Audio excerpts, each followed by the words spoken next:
Sia lodato Gesù Cristo.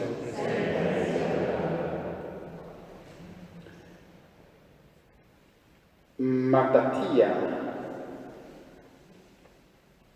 non obbedisce all'ordine ingiusto del re, l'ordine che consisteva a fare l'apostasia, a rinnegare la loro religione, la loro fede, la legge di Dio, per offrire i sacrifici previsti dal re, cioè per fare una liturgia del re invece di fare la liturgia che prevedeva la loro religione. Mattattia non obbedisce, addirittura sente bollire il sangue, ha una giusta collera e rovescia l'altare, uccide l'ebreo che era pronto a sacrificare, e uccide anche il mandato del re. E poi grida nella città: chi ha lo zelo della legge di Dio mi segua, e si rifugia, lascia tutto, lui e i suoi figli e il gruppo che si era raggiunto a lui, fuggono nelle montagne, nel deserto, lasciando tutto. L'amore di Dio, per difendere la nostra fede, bisogna anche essere pronto a andare nel deserto.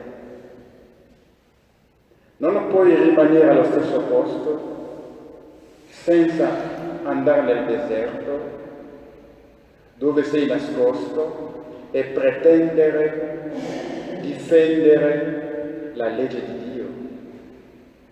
Vivere nelle tue comodità. Nel deserto non c'è niente. Non lo so se voi avete già visto il deserto con i vostri occhi. Io quando sorvoliamo l'Africa vedo spesso il deserto nell'Africa del Nord per un'altra cosa. Andando in Terra Santa io ho potuto toccare il deserto, ma non ho vissuto neanche un giorno nel deserto. Faceva troppo caldo nella giornata quando siamo saliti sul monte delle tentazioni. Il deserto si vedeva da lontano. Non ho toccato il deserto. Non è un posto piacevole per vivere. Spiritualmente significa che dobbiamo, per poter rispettare la legge di Dio, essere coerenti con la nostra fede, dobbiamo imparare a lasciare le nostre comodità.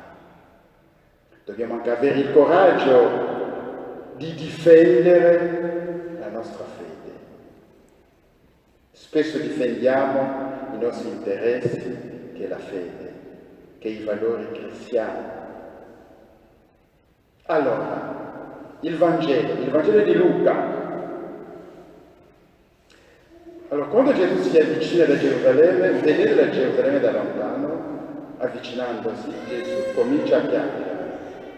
Il Vangelo dice che beati quelli che piangono perché saranno consolati. Gesù è beato perché piange perché vede Gerusalemme è chiusa. Non Gerusalemme come città, Gerusalemme qui si tratta degli uomini e delle donne che vivono nella città, che sono chiusi. Non sono gli edifici che sono chiusi a Gesù, nelle strade della città. Sono gli uomini che vivono, che sono chiusi. Gesù piange perché vede che cosa succederà, che cosa succede quando un uomo rifiuta di accogliere Dio, anzi rifiuta la riconciliazione con Dio. Ecco perché Gesù piange. Gesù piange perché ama queste persone che vivono a Gerusalemme, queste persone rifiutano di riconciliarsi con Dio, rifiutano di creare la pace e Gesù vede le conseguenze. Ecco perché Gesù piange. E Gesù dice: se avessi compreso anche tu in questo giorno quello che porta la pace. Gesù, la pace, fratelli e sorelle, c'è la pace quando noi ci riconciliamo con Dio. Quando disobbediamo a Dio non c'è la pace. Non c'è la pace, non possiamo neanche avere la pace dentro e non avendo la pace con Dio, con noi stessi, creiamo situazioni che possono far scatenare la guerra.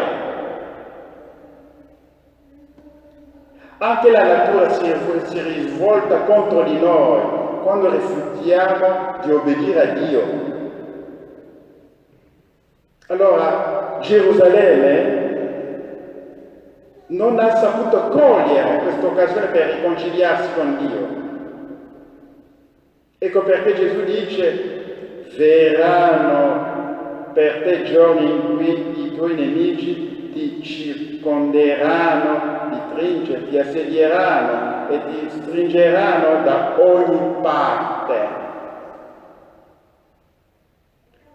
È una profezia che si è anche avverata, perché circa 40 anni dopo la morte di Gesù, i Romani hanno distrutto la città di Gerusalemme, uccidendo anche, deportando gli abitanti di Gerusalemme.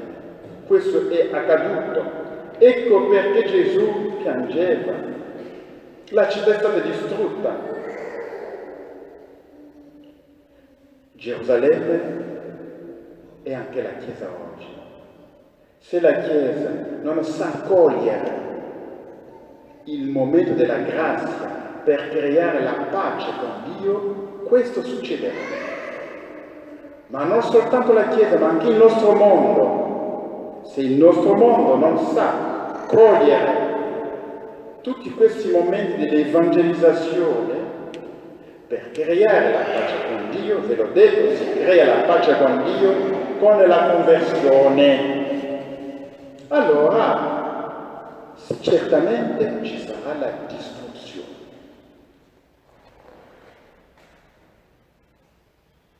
Perché non abbiamo saputo riconoscere il tempo in cui siamo stati visitati. La presenza di Gesù era una visita di Dio per Gerusalemme, anche per tutto Israele. Anche oggi la presenza di Gesù, la presenza dell'evangelizzazione è una visita di Dio nei nostri confronti. Allora, se rifiutiamo di credere, soprattutto rifiutiamo di convertirci, continuiamo a peggiorare nei peccati, invece di mettere la fiducia nostra in Dio, noi la mettiamo unicamente nella scienza, senza cercare la pace con Dio.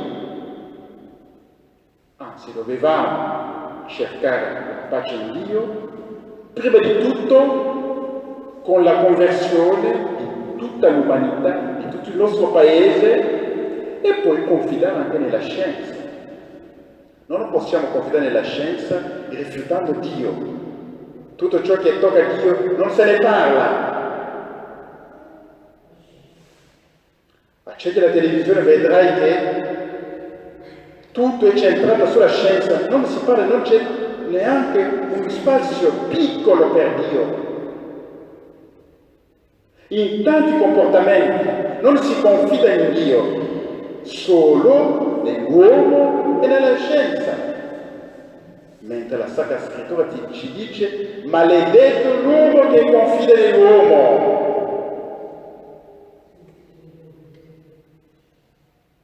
Dovremo confidare in Dio, cercare la riconciliazione.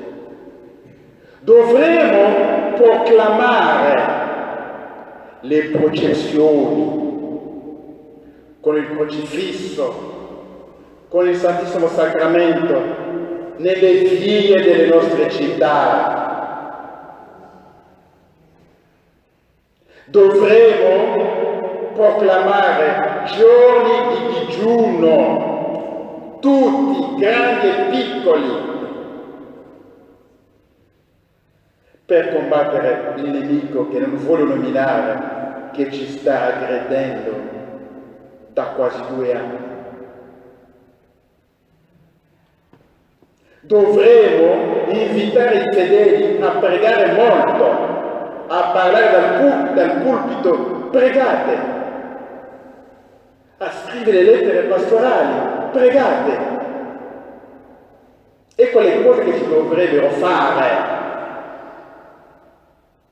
Chiamare i fedeli alla conversione, a fare la pace con Dio, a benedire le nostre città con il Santissimo Sacramento. Ecco le cose che si dovrebbero fare, purtroppo che non si fanno. Anche chi ha il potere di invitare i fedeli alla preghiera non li invita alla preghiera. Chi ha il potere, chi è più ascoltato. Ecco perché nel mio piccolo vi invito, dite la liturgia delle ore.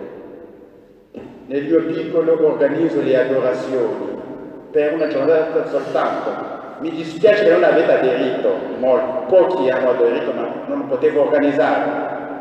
La prossima volta aderite all'adorazione. Come farete la pace con Dio?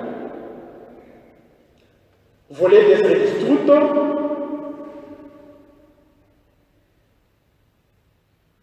Impiegate più tempo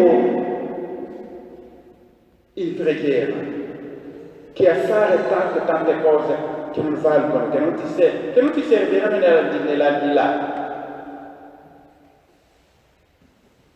Consacrate il tempo a leggere la parola di Dio in questo periodo, a leggere un libro santo che ti fa crescere, che ti fa vedere le cose come Dio le vede.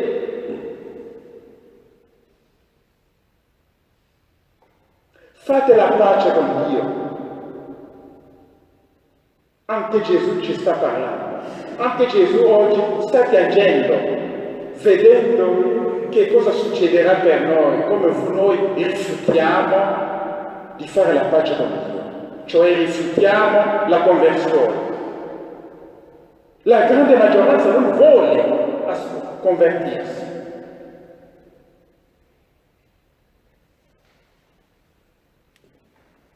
Sia lodato Gesù Cristo.